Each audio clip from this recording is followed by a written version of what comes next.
Lord, this morning we contemplated through your doctrine who you are for us.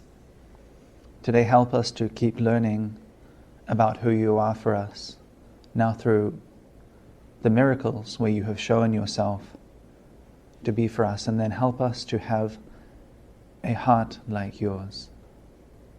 Jesus, meek and humble of heart, make my heart more like yours. In the name of the Father, and of the Son, and the Holy Spirit. Amen. So again we return to being wholly present before the Lord. And I wanted to build on the morning meditation, but then also now work through Eucharistic miracles, so things that are great to know, but then also applying it to a manliness and a spirit within our own life. That's sort of the challenge and the connections that I love to work with. I wanted to start off with a story about Johnny, obviously not his real name. Names and dates have been preserved to protect the offenders. So I've worked in a lot of schools, that's also making it vague. And Johnny was a troublemaker. He was one of the top troublemakers, listed as a troublemaker. He was in year 6 at the time. One day, after all the kids, they line up, they did their little flag ceremony and for the assembly, the announcements, they go to their classrooms, and the teacher says, "Father, Johnny is not coming down. He's by the gate, by the entrance." And so I go over to Johnny, and he's sitting down. Now, Johnny was a rebel, right? So he could have been there for multiple reasons, that he wasn't going into class that day. He could have just decided to do, a one-man student protest, right, or a student strike. I go over, and I'm not sure. I say, "Johnny, how are you?" And he turns around, and it's clear that he's been crying. And so I realize, something is up, and I have to do something. So I say, "Well, do you want to talk?" And he said, "Yeah, we'll talk." So we walked around. What had happened was the night before, again, he probably misbehaved, but Mum and Dad had a fight in his room. And the dad had yelled at the mum that he was so tired of doing all this work for the family and getting no appreciation, and he wanted to quit and leave everything. And he'd slammed the cabinet door in Johnny's room. He'd slammed it shut, but he'd broken it as it slammed shut. And for Johnny, he kept saying, "The door is broken," right? Because that was clear for Johnny that things were breaking and falling apart. And it had happened in his room. And like most kids at that time, it's totally not your fault, but you feel it's your fault. So anyway, the problem was that the dad was working, but he was feeling that he was putting in all the work, but feeling underappreciated, feeling he wasn't getting anything out of it. We meditated on that in the morning. We'll go back to the story later, leave you in suspense. We meditated on that in the morning, that Christ comes down, he puts in the work, he keeps his promises. And we've all done that. But sometimes we can do that in a white-knuckling kind of way. You just do it. You put in the work, it's hard, there's no appreciation, but you get it done. I've seen clips of Breaking Bad. You may have heard of it, where he's a school teacher who's really smart. He finds out he has cancer. He's in the States, so there's no health benefits or health care to take care of him. He has a pregnant wife and a son on disabilities. So he decides in the series to become basically a drug producer, and then later on a dealer, and then a kingpin, all these things. But one of the men who is a kingpin, who's manipulating him or trying to get him to do more, keeps using the word "a man provides," right? Because he knows he will get the guy in Breaking Bad, whose code name is Heisenberg. He'll motivate Heisenberg, or Walt, his real name, by saying, "Are you a man? Do you provide for your family?" It's very clear the family doesn't. He's been kicked out. Actually, by that time, his wife doesn't want to have anything to do with him because she's realizing what he's involved in. But he's still providing, right? And so we already admire that, but we might get the sense that Christ is white-knuckling it to be with us. That he realizes the sacrileges or the failures that would exist around him, but he's still willing to do it because he keeps his promise. that's where our second, again, another true story would happen, which was a priest who was basically white-knuckling it. He was struggling to believe that Jesus was there in the Eucharist. And doctrine wasn't as clear in that moment. We're talking 1263, so it wasn't so clear. Of course, there's fathers of the church, there's a lot of writings, but he was struggling to believe in the real presence in the Eucharist. And honestly, he might get a little bit of flack for that, but he was on a pilgrimage to Rome to overcome his doubt of faith. So he was definitely putting in the work, right? He was on a pilgrimage to recover a faith that he wanted, and he arrives at a little town called Orvieto. And now you're like, oh, okay, I know where this is going, right? And he's asked to say Mass, and probably on the inside he was like, no, anyone but me. But again, to not scandalize the little ones, to not say, well, I don't want to say Mass because I'm struggling with deep problems of faith myself, and let that be known in the community, he says, I'll say Mass. And as he's saying Mass, when he says, his name was Father Peter apparently, as he spoke the words of consecration, blood began to seep from the consecrated host and trickle over his hands and onto the altar and the corporal. And shocked, he travels to the nearby Orvieto, so he was in Bolsena then, neighbouring towns in Italy, where Pope Urban was in presence, there Pope Urban IV. The Pope asks that the host and the blood-stained cloth be brought to him in the cathedral, and then you have the gathering, the shrines and the relics of the Eucharist. And in fact, that's the miracle that confirms and begins the Corpus Christi. St. Thomas Aquinas and St. Bonaventure went to Orvieto to write the liturgy for the Feast of Corpus Christi, to celebrate the body and blood of Christ. So it's our first miracle. There was actually one very much like it earlier in 750 AD. Another priest was having a terrible temptation to doubt the true presence while saying Mass. And as he pronounces the words of consecration, the host and wine transform into what appeared to be flesh and blood, was flesh and blood of Christ.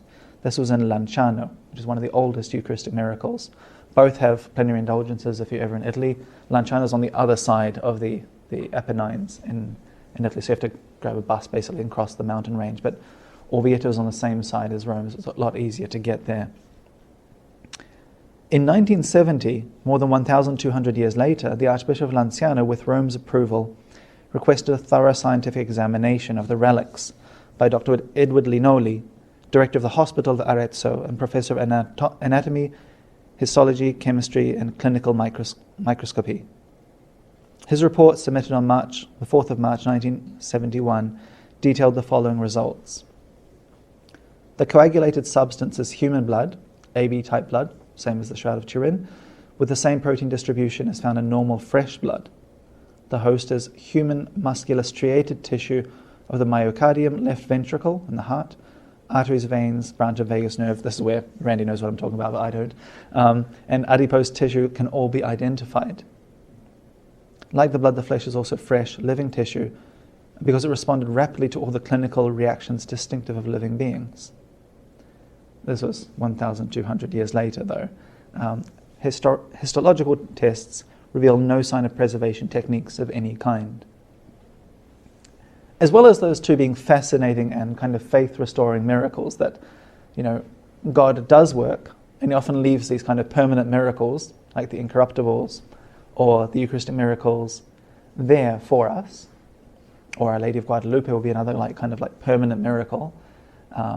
So we can, so where is God working? Well, he left a bookmark over there that you can go check out, right? That's pretty clear. As well as being signs, miracles that restore and strengthen our faith, I wanted to take it one step further. We see it as basically Lanciano is, and Orvieto is a cross-section of the human heart. So the host, the large host that I consecrated today, we could imagine that if that were to be a Eucharistic miracle, it would be the ventricles. Or I like to look at it as Christ saying, I give you my whole heart. And that breaks that paradigm of those first two stories. Christ is not white-knuckling it. Christ is not saying, I made a promise, I will keep my promise, but it hurts me that I'm not, that these things aren't taken into consideration, that I'm not being cared for. That is not His focus. His focus is, I love you with my whole heart. I love my family, my bride, the church, all of you, her children, with my whole heart. It's not just a man provides, and I get it done even though there's no appreciation, there's no love. I'm just going to do the job of being a man. Jesus does the job, but he also does it with his whole heart involved. So that's perhaps our first step. The first step to say, Lord, you don't just white knuckle it. I'm called to not white knuckle it. I'm not called to fulfill my duties, bravery, love at home, obligations with spouse, provide, and just get through it. But really I'm hoping to go play golf on the weekend, right? You know, I'm going to go to Mass, I'm going to do everything, go to Mass, take care of everyone, but my thing is golf or tennis, and that my goal is my little pocket of free time, right? And that's not how Christ is calling us to be. I'm not against free time, by the way, you know, and it's also necessary to have a free time to recreate. But if that's the only moment where you feel fulfilled, something's wrong. Our goal is to put our heart into our life and into those we love. And Christ is the first one showing us that way, putting his whole heart forwards. If I go back to the funeral, as I was distributing communion, the whole time, you can imagine that, I'm thinking to myself, dear Lord, I hope this is okay. I'm so sorry for you, right? And I can see that some people don't quite know what's going on, but again, it's not the moment. His Father knows you can't stop in the middle of Mass and say, do you know what's going on, right? Although you'd want to out of respect for him, but he takes the hit. Right at the very end, in this Filipino family, there was the little old house helper, the maid. And she received Christ with perfect devotion. And I was like, dear God, thank you. At least one person knew who was there. At least one person. I mean, I would also like to be an optimist and hope that there were other people who were participating fully in Mass. But in the body language and devotion, at least I had the consolation of seeing at least one person knew what or who the Mass was. And I sort of praying over that, my experience was Christ saying, one person is more than enough, right? I would do all of this and more wholeheartedly for just one person. I would receive, the 30, there were just 10 who received. Jesus would say, I would receive 9, even if you want to call them sacrilegious or just poor receivings of communion, just to bless one person. And I would do that wholeheartedly because just one person is enough. That might rewind us to the idea of presence, right? Jesus spends all day in a tiny little box in many places in the world just to make sure that you know that if you drop in, he'd be there. And you might just be able to drop in for 5 minutes and he's going to be there for 24 hours. But for him, that is enough. For him, you are enough. For one person is enough for Christ. That calls us back as men to say, one person is enough in my family, of those I'm called to take care of. Drop everything for that one person. When I was a kid growing up, we played soccer. Most kids in New Zealand went off to play rugby once they got old enough to join. So the numbers got diminished, and the league above us had just 3 teams, right? They're a year bigger than us. I was playing on Grants Braes, but that was our soccer team. So because there were just 3, you can't really have a good round robin with 3. I mean, it would be, one team always having a bye. So they asked, in the soccer league, they asked if the strongest team from the year below could join, right? So that you take the strongest team, you put them 1 year up, and we were the strongest team. So we spent an entire year of soccer playing against kids who were 1 year older than us. We lost almost everything. I think we tied 1 game and lost all the rest. My dad was there for every single game. He never got to cheer for me to score a goal because we lost so many games, and I wasn't the striker anyway, I was midfield. I remember this glorious moment where I almost could have scored a goal against me and the goalie, and then I kicked it straight into the goalie's knees, and that was it. He grabbed it, and we were actually tied at that game, so I would have won it. So anyway, that's one of my childhood regrets. But my dad was always there. Because it wasn't about me winning or about even our team winning. He wasn't showing up because the odds were high of me winning, of my team winning. He wasn't showing up to celebrate and yell. He was showing up for me. And Christ is the same. And we're called to be the same. To show up whether our team, our family wins or loses. To show up regardless of the effects or the satisfaction. And to show up with a whole heart. Because my dad came every soccer match. It was either him or mum, because he loved us. And that strength of knowing that Dad's always in my corner has carried me through most of my life. To know that as a child, my dad was there for me has been a support even as a man, as a priest. But Christ also offers that same support. You could come in, kind of the beauty of the Eucharist, you could come in the worst mortal sin of your life and Jesus would be there. It wouldn't be that you come in and Jesus is like, no, I'm turning off the red light for you. I'm not here. He will be there when you don't deserve it. Because even one is enough. We go back to the story of little Johnny. So a few months later, 2 months later, I'm on a small little kind of bus thing. It was quite literally a minibus, but it wasn't a van. It was a small bus that had fitted up to, I think, 25 people. And we're driving out to do a fundraising drive for a local children's hospital. And as we go out all together in the bus, Johnny is up front because he may have had ADHD or something, but I don't know. He was at least incredibly active, so he wants to see everything. And I have my back turned because I'm giving these kids advice. I'm saying, okay, well, even if somebody doesn't give you money, you just still say thank you. Even if somebody's rude, you say thank you. You don't insist or yell back at them. Because these are, again, just 6 kids. And I hear Johnny yell a swear word, right? Like a really big swear word. What had turned out was in our bus going this way, a rubbish truck had lost its brakes on the hill above. I guess the weight had been far too much. It had already smacked into one car, then it smacked into another. That second one kind of forced it to the left. It knocked down a little sign pole as if it was, I don't know, tissue paper, and was crashing straight into our bus. And that's where Johnny yelled the swear word, right? And it smashed into the side of us. My glasses went flying to the back of the bus. All the windows shattered. It was a miracle it didn't hit the gas tank, which was on the left-hand side of the bus. It dragged us 2 meters across the road. But Johnny, of course, because he was so active, when he saw this amazing thing of a rubbish truck hitting other cars, he had jumped forward to exactly where he wasn't supposed to be, and he was right in front of the windshield. So when the bus hits, the windshield shatters. The bus, of course, stops, but Johnny has the momentum of the bus, so he goes flying out the broken windshield, right? And lands on the road and bounces a couple of times and actually fractures a vertebra. Of course, he's a little kid, so it healed pretty fast afterwards.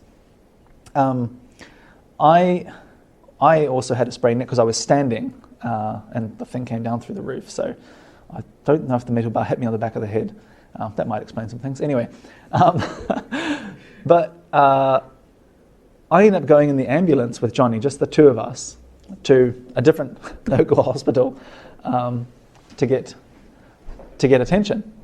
And on the way, other things happen, but Johnny's mum is there already, and she's crying, and she's also crying because she knew her husband had been. One of the reasons of that argument is he had been doing this big presentation for the CEOs of the company they've been working towards for months, right?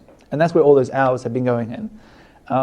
So she's crying because this is her eldest. This is the worst thing that could have happened. Why is this happening? Why did God allow this? And I'm walking out, but easily because I actually ended up getting a neck brace, one of those big ones, which actually had a big hole so you could see my priestly collar. It's kind of funny, this big hole right here, and then the rest was pink going all the way around. But Johnny's on a stretcher, and as she's crying and as we go to different ways, I go to a CAT scan, and then he goes off to get some kind of surgery. Johnny's dad shows up. right next to the wife, and she just breaks down because she wasn't expecting him. He was supposed to be super busy in this presentation to the CEOs, and she was disconsolate that, when this happens to a child and you can't fix it, you don't know what to do. I mean, all of you might have had those moments where your kid's in hospital and you just feel it's the worst, right? And you can't do anything, but you wish you could do something, and you're so worried and anything can happen. And the husband shows up. And she just leans on him, embraces. And it turns out that was basically, it was at least from what I could see, the saving point of the marriage. And it also turns out that Johnny's dad was giving this presentation to all of the CEOs. This presentation he worked for months on. And the secretary came in and said, "Your son's in the hospital." And he just took his mouse and said, "I have to leave," and left. He dropped everything for his son. And the wife knew it. And that whole thing that she'd been feeling, "You're not there for us." Because, I told you his side of the story, right? I'm doing all this work, I'm not getting appreciated. Her perception was, "You're not at home. I don't feel loved. You're so busy, you love your job more than us," right? There's always the two sides of the story. When he showed up, she knew, "You were always there for us. You were just working." And you proved it by being there in the worst moment. You're a man, you show up with a whole heart. You put the family first. Every time we drop into the Eucharist, and we don't deserve to be there, and Jesus didn't deserve to wait that long. No boss would wait for you as long as Jesus will wait for you in the Eucharist. It shows that he'll drop everything to be there for you. And so that reflects on us. How can we be men who also drop everything for those little ones who we need to take care of? And how can we do it with a whole heart? And a more recent miracle, in fact, probably the most recent and known miracle, will be the one in the 1990s in Buenos Aires, Argentina. A not very fervent person dropped a host after receiving communion in the hand, and they didn't bother to pick it up. Another layperson pointed this out to the priest afterwards. So he receives the host, and what we do is we place it in water, so it will dissolve, as Thomas Aquinas, matter, form, etc. If the matter dissolves, if it's no longer bread, then Jesus is no longer there, right? It's also why you have the purification. It's also why Jesus doesn't go past digestion in all of you, right? Yeah. However, 1 week later, that host had not dissolved, it had transformed into a red substance. So they told the Archbishop, who happened to be, Archbishop Bergoglio, you might have heard of him before, they told him that this had happened, so he said, "Well, get some studies done." Or he actually said, "Wait a while." And they ended up waiting until 2004, which, by the way, a piece of bread and water, or any red substance in water, should have dissolved by that time, right? With no other way of taking care of it. It was actually kept in a tabernacle, by the way, because again, they weren't sure. But they sent it off to Professor Frederick Zugibev's Columbia University, New York. And they didn't tell him what the sample was. They just said, "Analyze this." He didn't want it from a consecrated host. He studied it and he said, "The sample you brought me is heart muscle, a myocardium, more precisely the left ventricle." And then he went on to say the patient had suffered a great deal. When he was asked why, he said, "Because your patient has," again, things that Randy can explain to us later, "he has some thrombus at certain times preventing breathing, oxygen supply, tiring, that would have made the patient suffer. He'd probably suffered a blow to the chest," the doctor said. "Cardiac activity was high at the time you brought me the sample because the white blood cells were found intact, and these are only transported by blood. Therefore, if there are white blood cells, it's because at the time you brought me the sample, it was beating. The heart was still beating." But not only that, he says, there are degenerative changes in the myocardium which are due to the fact that the cells are inflamed. And that happens when, in the miracles of Argentina, as the same in other places, there's evidence of trauma, repeated lack of oxygen, final phases of death. So Jesus is also a man who can take the hit. We talked about that at the beginning. We talked about Jesus taking the hit and how he creates the rules about how we receive communion. But he says, I'll take the hit, defend the little ones. Our Eucharistic miracles say the same thing. We admire men who can take a hit. As men, as guys, we expect life to be a bit hard, at least in certain times. And you want to know that your mate can be there when times are hard. If your mate is a bit of a wuss, he won't be there for you when it's rough. It's why we love footy, contact sports, because anyone who will be there in a sport where you take a hit is somebody you can rely on more than usual, right? Anyone who's committed to receiving impacts is somebody you have a bit more trust in, right? So Jesus proves that he can take a hit. But not only that, not again in the white-knuckling way, he proves that he can take it and still give wholeheartedly. So that's, I find that at least incredibly challenging, but also inspiring for prayer. Lord, help me learn to take a hit in the same way you're willing to take a hit for those I love. To drop everything to be present in the same way you're dropping everything to be there for me in the Eucharist. Even for one person, that's enough. But then, Lord, above all, help me to do it in a wholehearted way. Not in a way where, here's part of me, you have half of my attention, I'm really focused on driving, but I give you my whole attention. Let the miracles that Christ has given us inspire us to believe more firmly in the Eucharist, but also that deeper knowledge, love of the Eucharist, let that inspire us to be better men.